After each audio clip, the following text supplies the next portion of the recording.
Hello students, अब हम बात करेंगे हमारे इस वीडियो के अंदर हम यूनिट एंड डायमेंशन के बारे में बात करेंगे। पिछले वीडियो में हमने यूनिट एंड डायमेंशन के बेसिक के बारे में देख लिया था।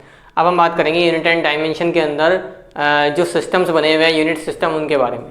ठीक है, तो उससे पहले मैं कुछ वैल्यूज़ हैं वो आपको एक बार बता देता हूँ। ठीक है, उसके रिगार्डिंग हम क्या करेंगे, एक यूनिट सिस्टम को दूसरे यूनिट सिस्टम में चेंज करेंगे। ठीक है, तो पहले देखिए कि 1 किलो में 10⁻³ मीटर होता है, 1 मेगा में 10⁻6 मीटर होता है, 1 गीगा में 10⁻9 मीटर होता है, 1 टेरा में 10⁻12 मीटर होता है। सेकेंड थिंग, 1 डेका के अंदर 10⁻⁻1 मीटर होता है, 1 सेंटी में 10⁻⁻2 मीटर होता है, 1 मिलीमीटर में 10⁻⁻3 मीटर होता है, 1 माइक्रोमीटर में 10⁻⁻6 मीटर होता है, 1 नैनोमीटर में 10⁻⁻9 मीटर होता है, 1 पिकोमीटर में 10⁻12 मीटर होता है और 1 फर्मी में 10⁻⁻15 मीटर होता है। ये यूनिट और मेजरमेंट के सबसे स्मॉलेस्ट और सबसे बिगेस्ट मेजरमेंट हैं।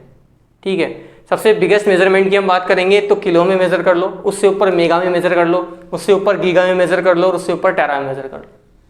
और अगर आप स्मॉलेस्ट में जाना चाहेंगे तो डेका, डेका के बाद सेंटी, सेंटी के बाद मिली, मिली के बाद माइक्रो, माइक्रो के बाद नैनो।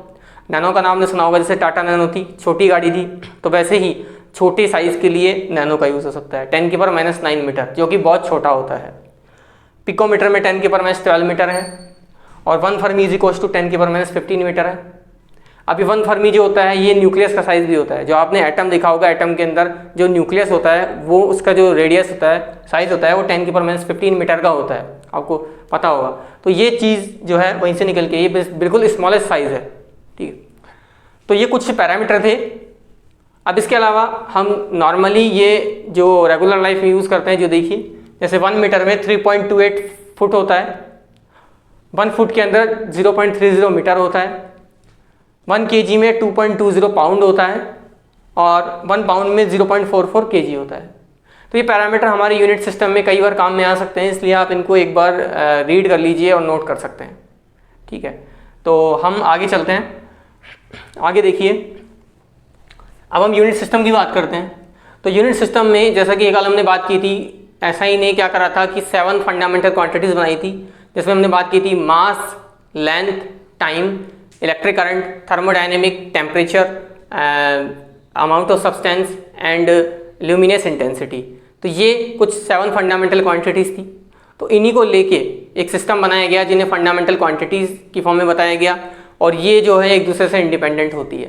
ठीक है, तो देखिए इसमें हम आगे बात करते हैं कि सिस्टम में 3 तरह के सिस्टम होते हैं फंडामेंटल क्वांटिटीज़ के।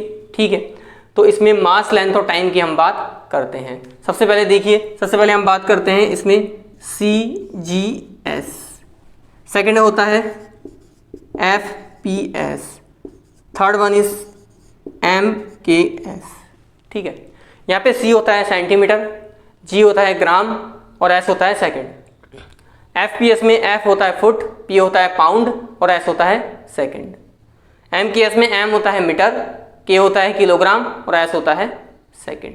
ठीक है, तो इस तरह से होता है। अब इसका एक एग्जांपल से हम इसको सॉल्व करते हैं। देखिए इसको एक एग्जांपल समझते हैं। जैसे मेरे पास है कोई क्वांटिटी 0.005 kg। ठीक है, 0.005 kg है। अब मुझे अगर इसको ग्राम में चेंज करना है तो 1 kg जो होता है, 1 k इज इक्वल टू 10⁻³ ग्राम हो जाता है। ठीक है, तो इसमें हम पुट कर सकते हैं इस वैल्यू को 0.005 1 kg में 10⁻³ ग्राम। अब आप क्या करेंगे, इसको सॉल्व करेंगे तो यहाँ पे देखिए ये पॉइंट है। अगर ये पॉइंट पीछे जाता है, अगर ये पॉइंट उठ के यहाँ आता है, यहाँ से उठ के यहाँ आता है, तो 10 की पावर हम पीछे गए हैं इसलिए माइनस में आ जाएगा। ठीक है, और ये 10⁻³ एज इट इज़ है ही ग्राम में, तो ये आपका 10⁻+3 से 10⁻³ कट जाएगा और आपका ये 0.5 ग्राम हो जाएगा। ठीक है, तो हमने केजी में किस में बदला, इसको ग्राम में बदला। ऐसे ही अगर आप मान के चलिए आपके पास है,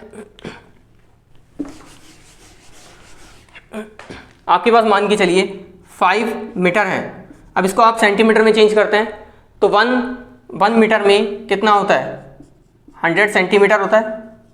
तो 5 × 100 सेंटीमीटर, तो आपका 500 सेंटीमीटर आ जाएगा।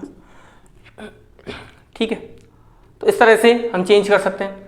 अब मान के चलिए एक लेते हैं और हमारे पास जो ग्रेविटेशन एक्सेलरेशन होता है जी, उसकी वैल्यू होती है 9.8 मीटर पर सेकंड स्क्वायर। अब इसको हम चेंज कर सकते हैं, हम इसको फुट में चेंज करते हैं तो 1 meter is equals to 3.28 foot होता है, तो हम इसको चेंज कर सकते हैं। 9.8 मल्टीप्लाई 1 फुट में, वो 1 मीटर में 3.28 फुट होता है, फुट अपॉन हम बात करते हैं सेकंड स्क्वायर। अब इसको आप मल्टीप्लाई करेंगे तो आप मल्टीप्लाई करके देख लीजिए, लगभग 32.144 फुट अपॉन सेकंड स्क्वायर के समथिंग आ जाएगा। तो हमने देखा कि हमने इस तरह से कन्वर्जन किया। देखिए हमने मीटर को किस में बदला, सेंटीमीटर में बदला। ठीक है, हमने मीटर को फुट में बदला, हमने किलो को ग्राम में बदला। ठीक है, तो इस तरह से हम क्या करते हैं, एक यूनिट सिस्टम को दूसरे यूनिट सिस्टम में चेंज भी कर सकते हैं। तो हमने 3 यूनिट सिस्टम लिए, एक CGS, एक FPS और एक MKS। ठीक है, तो ये 3 तरह के यूनिट सिस्टम है। ओके, तो आगे हम इस पे देखते हैं।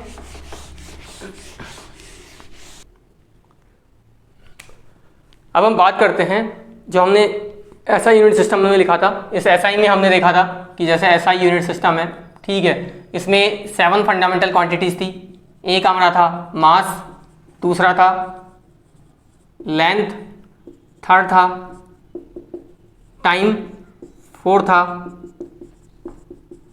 इलेक्ट्रिक करंट, फिफ्थ था टेम्परेचर, सिक्स था हमारा अमाउंट ऑफ सब्सटेंस,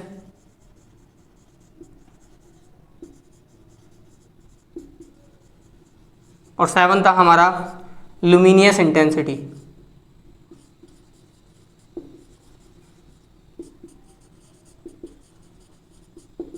ठीक है, इस 7 हमने देखे थे, mass, length, time, electric current, temperature, amount of substance, luminous intensity. अब हमने मास को किसे मेजर करते हैं हम, केजी में, लेंथ को मीटर में,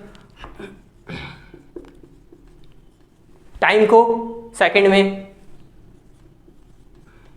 इलेक्ट्रिक करंट को एम्पियर में, टेम्परेचर को केल्विन में, अमाउंट ऑफ सब्सटेंस को मोल में, और लुमिनियस इंटेंसिटी को कैंडेला यानी सीडी में।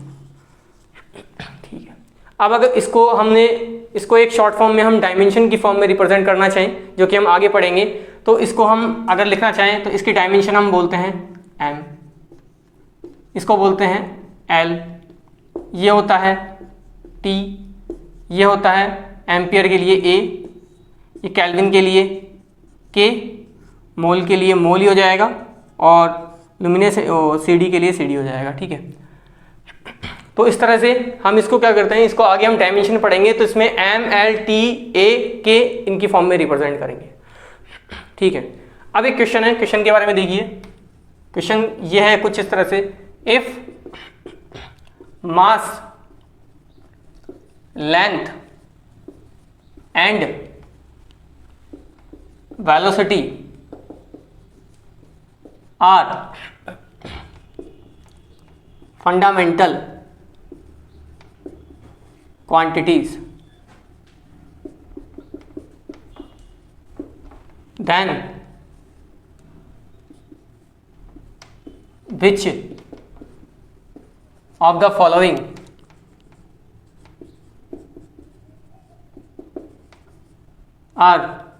of the following is fundamental quantity?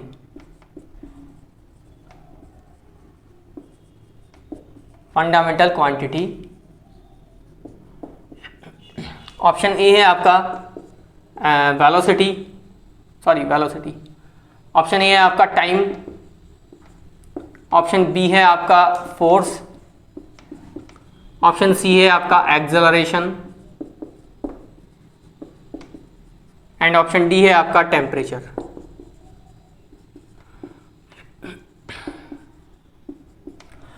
तो ये क्वेश्चन है जो हम SI यूनिट के बेस पे करेंगे। मतलब हमने देखा कि यहाँ पे ये 7 फंडामेंटल क्वांटिटीज़ है, तो ऐसा कोई ज़रूरी नहीं है कि ये 7 फंडामेंटल क्वांटिटीज़ है तो 7 के 7 ही हम फंडामेंटल ले सकते हैं। हम एक नया सेट ही बना सकते हैं, लेकिन कंडीशन ये होनी चाहिए कि वो एक दूसरे पे इंडिपेंडेंट होनी चाहिए। ठीक है, अब इसमें देखते हैं हम, जैसे मास, लेंथ और वेलोसिटी, ये तीनों फंडामेंटल क्वांटिटीज़ हैं, क्योंकि ये तीनों एक दूसरे पर कंप्लीटली डिपेंड नहीं करती हैं। अगर आप मास की बात करेंगे तो मास लेंथ पर डिपेंड नहीं करता और वेलोसिटी पर डिपेंड नहीं करता। आप लेंथ की बात करेंगे, लेंथ मास पर डिपेंड नहीं करती और वेलोसिटी पर डिपेंड नहीं करती। ठीक है, तो इस तरह से आप वेलोसिटी की बात करेंगे तो वेलोसिटी का आप देख सकते हैं, वेलोसिटी होता है डिस्प्लेसमेंट अपॉन टाइम। तो डिस्प्लेसमेंट मतलब लेंथ हो गई एक, क्योंकि डिस्प्लेसमेंट को हम मीटर में मेजर करते हैं ना, तो लेंथ ही हो गई बात ये। ठीक है, टाइम हम बात कर सकते हैं, टाइम को सेकंड की फॉर्म में मेजर करते हैं। यहाँ पे देखिए वेलोसिटी की हम बात कर रहे हैं तो यहाँ पे लेंथ तो आ रहा है लेकिन टाइम नहीं आ रहा है। तो इसलिए इस सेट के अंदर मास, लेंथ और वेलोसिटी के अंदर टाइम नहीं है, इसलिए ये भी एक फंडामेंटल क्वांटिटी हो सकती है। किसके अकॉर्डिंग? इन तीनों सेट के अकॉर्डिंग। कैसे? क्योंकि वेलोसिटी के अंदर टाइम आ रहा है लेकिन यहाँ पे मास, लेंथ है और टाइम नहीं है, तो वेलोसिटी है इन दोनों पर पूरी तरह से डिपेंडेंट नहीं है, तो ये तीनों एक फंडामेंटल क्वांटिटीज हो सकती है। ठीक है, अब आगे हम देखते हैं इस क्वेश्चन की तरफ। तो इस क्वेश्चन को हम सॉल्व करते हैं। सबसे पहले हम देखते हैं कि मास, लेंथ और वेलोसिटी ये तीनों फंडामेंटल क्वांटिटीज हैं, तो इनमें से चौथी फंडामेंटल क्वांटिटी कौन होगी ये हम निकाल के देखते हैं। अब देखिए, सबसे पहले हम बात करते हैं टाइम के लिए। तो टाइम के लिए मास, लेंथ और वेलोसिटी में से मैं एक काम करता हूँ, वेलोसिटी उठाता हूँ। तो वेलोसिटी जो होता है वो डिस्प्लेसमेंट अपॉन टाइम है, विच मीन्स ये आपका लेंथ अपॉन टाइम है। क्या मैं इसको ऐसे लिख सकता हूं, time is equal to length upon velocity, लिख सकता हूं। अब आप देखिए, टाइम जो है उसमें लेंथ भी आ रहा है और वेलोसिटी भी आ रहा है। टाइम में लेंथ और वेलोसिटी भी आ रहा है। हमने देखा कि हमारी फंडामेंटल क्वांटिटी में मास है, लेंथ है और वेलोसिटी है, तो टाइम, लेंथ और वेलोसिटी दोनों पे डिपेंड कर रहा है, तो क्या फंडामेंटल क्वांटिटी होगा? नहीं होगा। ठीक है, तो हमने ये तो ऑप्शन हमारा गया कि टाइम एक फंडामेंटल क्वांटिटी होगी। अब हम बात करते हैं एक्सेलरेशन की। तो एक्सेलरेशन के लिए देखिए, अब एक्सेलरेशन की आप बात करते हैं तो एक्सेलरेशन आपका होता है वेलोसिटी अपॉन टाइम। अभी हमने देखा जो हमारे पास में यहाँ पे वेलोसिटी था, वेलोसिटी के अंदर जो डिस्प्लेसमेंट था अपॉन टाइम, तो यहाँ पे हमने देखा कि वेलोसिटी के अंदर डिस्प्लेसमेंट अपॉन टाइम आ रहा है। ठीक है, तो अब यहाँ पे एक्सेलरेशन की बात करेंगे तो एक्सेलरेशन के अंदर देखिए, टाइम जो है, टाइम क्या कर रहा है? टाइम भी इन दोनों पे डिपेंड कर रहा है ना, वेलोसिटी और लेंथ पे डिपेंड कर रहा है, तो टाइम एक फंडामेंटल क्वांटिटी नहीं है। ठीक है, अब वेलोसिटी की बात करेंगे तो वेलोसिटी की भी आप बात कर सकते हैं, वेलोसिटी भी किस पे डिपेंड कर रही है? डिस्प्लेसमेंट अपॉन टाइम पे डिपेंड कर रही है। ठीक है, तो इस हिसाब से एक्सेलरेशन भी एक फंडामेंटल क्वांटिटी नहीं होगी। ठीक है, अब हम बात करते हैं फोर्स की। फोर्स होता है मास इनटू एक्सेलरेशन।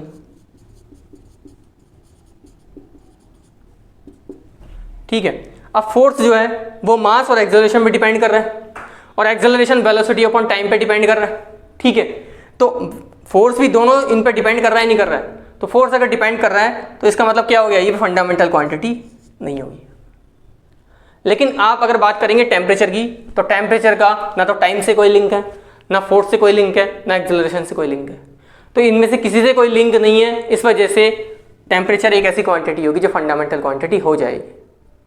दोबारा से देखते हैं, देखिए मास, लेंथ और वेलोसिटी ये तीनों फंडामेंटल क्वांटिटी है। अब इसमें हमने देखा कि चौथी फंडामेंटल क्वांटिटी हमको निकालनी है, टाइम है। टाइम हमने देखा कि वेलोसिटी और लेंथ पे डिपेंड कर रहा है, तो मतलब क्या हो गया? टाइम एक क्या हो गया? फंडामेंटल क्वांटिटी नहीं हुआ। इस तरह से एक्सेलरेशन की आप बात करेंगे, एक्सेलरेशन वेलोसिटी और टाइम पे डिपेंड कर रहा है। ठीक है, तो ये भी एक फंडामेंटल क्वांटिटी नहीं होगा। फोर्स की बात करें, फोर्स मास और एक्सेलरेशन पे डिपेंड कर रहा है, तो इसमें मास आ गया और एक्सेलरेशन ऑलरेडी इन दोनों पे डिपेंड कर रहा है, तो ये एक फंडामेंटल क्वांटिटी नहीं होगी। लेकिन अगर आप टेम्परेचर की बात करेंगे, टेम्परेचर ना तो टाइम के लिए आ रहा है, ना फोर्स के लिए आ रहा है, ना एक्सेलरेशन के लिए आ रहा है, तो इस वजह से टेम्परेचर एक फंडामेंटल क्वांटिटी होगी। आप इसको चाहते तो डायरेक्ट भी टिक कर सकते थे, क्योंकि हमने 7 फंडामेंटल क्वांटिटी बता रखी हैं, उनमें से टेम्परेचर कहीं ना कहीं एक है। तो इस तरह से आप देख सकते हैं कि फंडामेंटल क्वांटिटीज वो क्वांटिटीज हो गई जो एक दूसरे पर डिपेंड नहीं करती है। तो आई होप इस क्वेश्चन से आपका कंसेप्ट क्लियर हुआ होगा। ठीक है, तो आई होप आज का लेक्चर आपको समझ में आया होगा कि हमने कैसे यूनिट सिस्टम से कैसे समझा और कैसे हमने SI सिस्टम से 7 फंडामेंटल क्वांटिटीज़ के बारे में बताया, उनके बारे में हमने और इसमें डिस्कशन किया। ठीक है, उसके अलावा हमने जो बड़े मेजरमेंट थे और छोटे मेजरमेंट थे उनके बारे में देखा, फिर हमने एक क्वेश्चन किया। तो इस तरह के क्वेश्चन आप भी कर सकते हैं ट्राई। तो आज के लिए इतना ही। थैंक यू स्टूडेंट्स, और ये वीडियो आप शेयर करें, इसको लाइक करें, शेयर करें, सब्सक्राइब करें। धन्यवाद।